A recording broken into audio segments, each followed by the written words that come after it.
છે? મને ડાયાબિટીસ અંગે પ્રશ્ન છે. ડાયાબિટીસ તમામ ઉંમરના લોકોને થાય છે? નમસ્તે છગનભાઈ, ડાયાબિટીસ માત્ર વૃદ્ધોને, યુવાનો અને બાળકોમાં પણ થઈ શકે છે.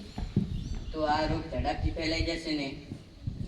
મારે તો મીઠાઈ વગર ન ચાલે ડોક્ટર સાહેબ, મારે પણ ડરવાનું. આ તમારે પણ ડરવાનું, ભવિષ્યમાં તમને પણ આ રોગ થઈ શકે છે. તો એના માટે મારે કયા કયા પગલાં લેવા જોઈએ? તમારે નિયમિત કસરત કરવી જોઈએ, સંતુલિત આહાર લેવો જોઈએ અને તમારા આરોગ્યની ચકાસણી કરાવવી જોઈએ. આ બધું કરવાથી મને શું શું ફાયદા થશે ડોક્ટર સાહેબ? આ બધું કરવાથી તમારા ડાયાબિટીસની માત્રા ઓછી થશે અને તફાવત જોવા મળશે. સારું સાહેબ, જાણ કરવા બદલ આભાર. હું તો છેલ્લા 5 વર્ષથી ડાયાબિટીમાં જ છું ડોક્ટર સાહેબ. પહેલા હું ખૂબ જ થાકી જતો હતો. હવે હું નિયમિત દવાઓ લઉં છું, ચાલવા જાઉં છું અને વધારે પાણી પીઉં છું. હવે મને બહુ સારું લાગે છે. તો ડાયાબિટીસ દર્દી સંપૂર્ણ રીતે સાજા થઈ શકે છે? ડાયાબિટીસના દર્દીઓ સંપૂર્ણ રીતે સાજા થઈ શકતા નથી. વધારે માત્રામાં વધી ના જાય તે માટે ખોરાક, યોગ, કસરત કરવાથી દવાઓ કાબૂમાં રહે છે. સારું, તો હું રોજ સવારે વોક પર જઈશ. પણ અઠવાડિયે એક વખત મીઠાઈ ચાલે ને ડોક્ટર સાહેબ? કારણ કે હું તો મીઠાઈ વગર ન જીવી શકું. જો તમારે ડાયાબિટીસને લિમિટ કંટ્રોલમાં રાખવું હોય તો અઠવાડિયામાં એક વખત ચાલે, પણ ડૉક્ટરની સલાહ મુજબ.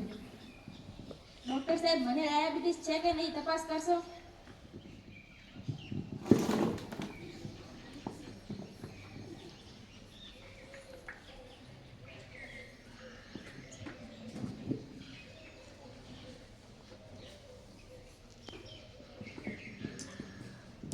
આ તમને ડાયાબિટીસ છે.